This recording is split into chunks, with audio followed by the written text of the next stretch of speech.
De. Hoy, may kwento na naman sa inyo. Narinig ko dun sa may kapitbahay natin, yung mga chismosa doon. Ito ba yan? Ewan ko, pero feeling ko tunay eh.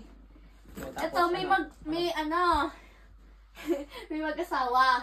May mag-asawa. Punta nila sa yung nanguhula, yung manguhula. Oo, manghula. Saan? Basta, hindi, ayan. Tapos, etong si Mrs. Tinanong yung manang manguhula. Ang sabi niya, manang manguhula, ano nga ikamamatay ng aking asawa?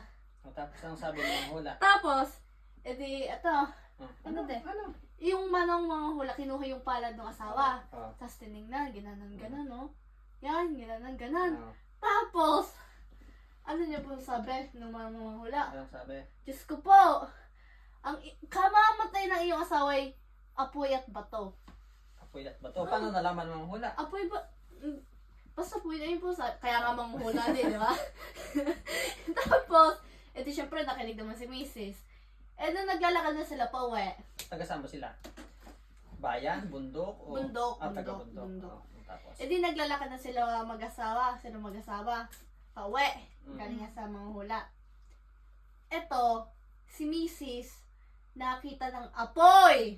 Abay, sigaw na si Mrs. nung nakakita siya ng apoy. Ano Sabi niya, ikay umalis diyan at may apoy. Ayun. Kasi nga, ang ikamamatay ay apoy. O pinapalis yung asawang lalaki. Tapos? Edi, syempre, naiwasan na. Nag-continue silang maglakad. Oo. Tapos, nakita naman sila ng bataw. Tapos, nataganan. Hindi. Edi sigaw. Edi sigaw naman itong si Mrs. ulit. Sabi, Diyos ko po, ikay umalis diyan at may bato. Alam mo namang ay kamamatay mo. Oo. Edi, Umalis. syempre, nakinig. Ayaw mamatay. Ito naman, naiwasan naman nila yung apoy at bato. Pero may 10-wheeler na dumating. Oo. May 10-wheeler na dumating.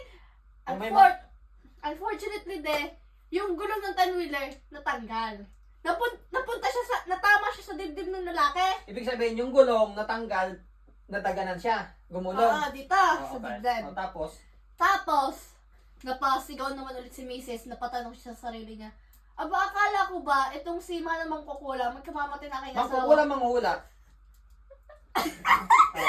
Oo nga, no? Sabi na Si yun. Manang Manghula. Oo. Sabi, di ba, ay kamamatay ng kanyang asawa ay apoy at bato. Apoy at bato. Oo. Kaya napatanong ang kanyang asawa.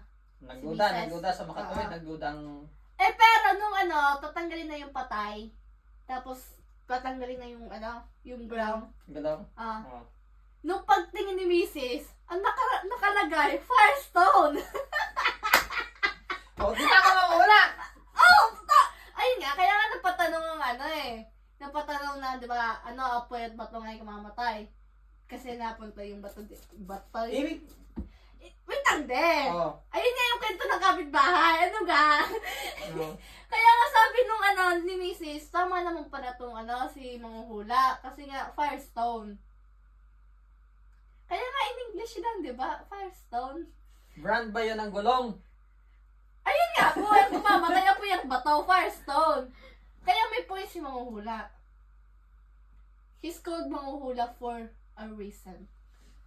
Bravo. Tawag-tawag!